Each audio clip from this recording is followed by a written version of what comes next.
Continuamos en Canal 7 Noticias y le agradecemos la visita en esta noche a Erika Servio Baumann.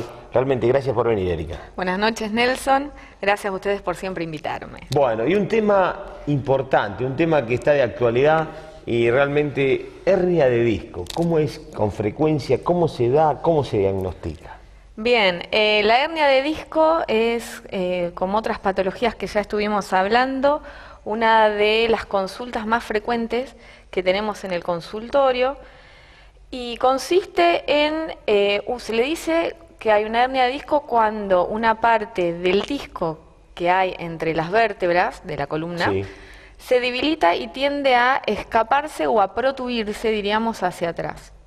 Esa zona más debilitada, al moverse, comprime la salida de los nervios y es lo que da ese dolor irradiado. Lo que comúnmente decimos como que está raspando. Está raspando, o ese dolor quemante que la persona muchas veces manifiesta, más que nada cuando estamos hablando de una hernia de disco en la parte baja de la columna, o sea, en la parte de la cintura, en la parte lumbar, que el paciente manifiesta: tengo como un dolor profundo que se me irradia a la pierna, a la parte posterior de las pantorrillas. Eso es porque la hernia de disco está comprimiendo la salida del nervio, generalmente el nervio ciático es lo que se afecta en esa zona, y da ese tipo de sintomatologías. Bueno, ¿y qué examen se necesita para determinar si realmente es una hernia de disco? Bien, las hernias de disco generalmente se diagnostican como primer paso. Se tiene que hacer una consulta, ya sea al médico o consultarnos con nosotros los kinesiólogos. Nosotros lo que vamos a hacer es una evaluación física. Igualmente el médico lo primero que hace es una evaluación física y la historia clínica del paciente. O sea, el paciente tiene que comentar o a través de preguntas al paciente se le cuestiona cuándo empezó el dolor, de qué forma, qué tipo de dolor tiene.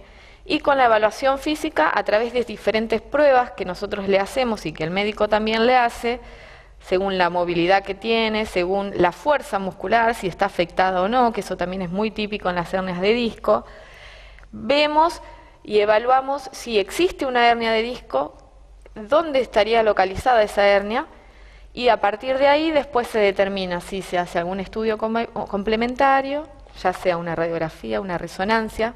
Sí, Erika, ¿el dolor es continuo o puede tener determinados días sí, determinados días no?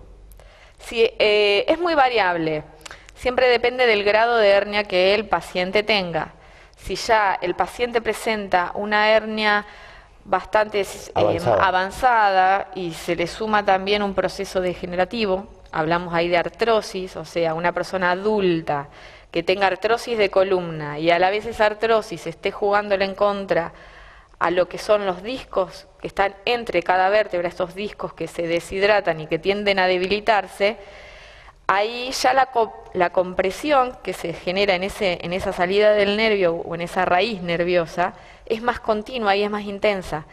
Por ende, el paciente va a manifestar dolor más continuo, que permanece tanto por la mañana y generalmente se incrementa en la noche, o sea, después de un día. Y más que nada si, por ejemplo, la persona estuvo mucho tiempo parada y a la noche el dolor va a ser mucho más intenso. O si la persona estuvo mucho sentada, en las personas que hacen trabajos administrativos, por ejemplo, que están más de 3 horas sentados ahí. El caso nuestro. Caso de ustedes, por ejemplo, a las 2 horas empiezan a tener síntomas de dolor en la cintura, un dolor profundo que se irradia a las piernas. Y molestias. Molestias, hasta muchas veces te dicen, tengo como la pierna adormecida. Es muy típico, de que estamos hablando de que no puede, se puede hacer o puede existir una hernia marcada, muy avanzada, o como un principio de hernia, que simplemente se irritó un poco esa zona y ahí ya empezó el síntoma. ¿Y tiene que ver con la temperatura ambiente? Sí, juega en contra. Sabemos que los cambios climáticos, más que nada el frío y la humedad, son los que ayudan a que... Enemigos. Siempre ahí tanto sabemos de los huesos, articulaciones, artrosis, y también en procesos inflamatorios. Toda inflamación generalmente cuando hay humedad o cuando hace estos cambios de temperaturas bruscos, estos días de mucho frío, pueden ayudar a que el dolor aparezca más fácil o permanezca más tiempo. ¿Y los tratamientos cómo serían? Tratamientos varía según el cuadro que tenga la persona. Generalmente cuando la persona presenta síntomas, lo primero que se hace es, luego de haber hecho los estudios correspondientes, ya sean exámenes físicos como estudios complementarios, resonancia, radiografía, para determinar qué tipo o qué grado de hernia existe, el tratamiento es desde analgésicos, toma de analgésicos, reposo relacionado a evitar esfuerzos, no significa cama total, ¿sí? No hacer fuerza. No hacer fuerza, o si sabemos que el episodio de dolor se desencadenó producto de haber hecho sobreesfuerzo, o sea, haber cargado peso excesivo, haber estado mucho tiempo parado, haber hecho una mala fuerza, ¿sí? Evitar eso, pero no estar en cama totalmente, porque el reposo de tipo cama juega en contra. Analgésicos entonces, así con eso no alivia, se le complementa lo que es la parte nuestra, la parte kinésica, aplicando diferentes tipos de equipos que tenemos, masoterapia, calor, e indicándole también, diríamos, ejercicios para elongar y relajar toda esa zona. Por otra parte, la elongación juega a favor. La elongación juega a favor porque sabemos que donde hay dolor, el músculo se contrae en forma refleja. O sea, ¿por qué contrae? Porque el cuerpo manda la información de que esa zona hay que protegerla. ¿Y cómo se protege? Bloqueando el movimiento. Entonces hay un espasmo que se le dice reflejo. ¿Qué pasa? Es como vicioso, o sea, cuanto más contrae el músculo, menos espacio hay en esa salida por donde pasa el nervio. Entonces más comprime, más dolor. Entonces hay que como que negociar con ese reflejo que tiene el cuerpo a través de la movilización suave, el calor, el masaje, los cuidados de postura, evitar posturas que compriman esa zona, que a la columna, o sea, la sobrecargue. Una buena postura. Corrección de posturas, de los hábitos posturales. Claro, te acostumbras a mejor a mirar tele más dislocadamente, más tranquilo, no te molesta a nadie, por ahí eso te está jugando en contra. Eso te está jugando en contra, porque al principio parece una postura cómoda, pero a la larga se empieza a sobrecargar, y ahí es donde empieza el dolor. Eso es otro de los tratamientos, y lo que más comúnmente, o por ahí la gente a uno le consulta, es el tema de bloqueos, los famosos bloqueos. Sí. O infiltraciones locales. Eso si no hay alivios. Eso generalmente cuando ya pasa un tiempo, más de 3 semanas, que sigue el mismo cuadro de dolor, junto con el médico, ya sea traumatólogo, médico cabecera o un neurocirujano, que también es uno de los médicos que trabajan en estos casos, se plantea hacer un bloqueo. ¿En qué consiste? En aplicar un corticoides local en la zona donde está la hernia. Eso es paliativo, o sea, no es la cura. Significa que se desinflama y es temporal. Es temporal. Eso siempre a la par de ¿qué? De un tratamiento kinésico, de una higiene postural, que hablamos de higiene postural cuando nos referimos, diríamos, a la parte de cuidados posturales, evitar sobreesfuerzos, evitar malas fuerzas, hacer algún tipo de actividad de bajo impacto, ya sea caminar, nadar, bici, por ejemplo, no correr, evitar el sedentarismo, el quedarnos quietos. Lo más difícil. Más difícil.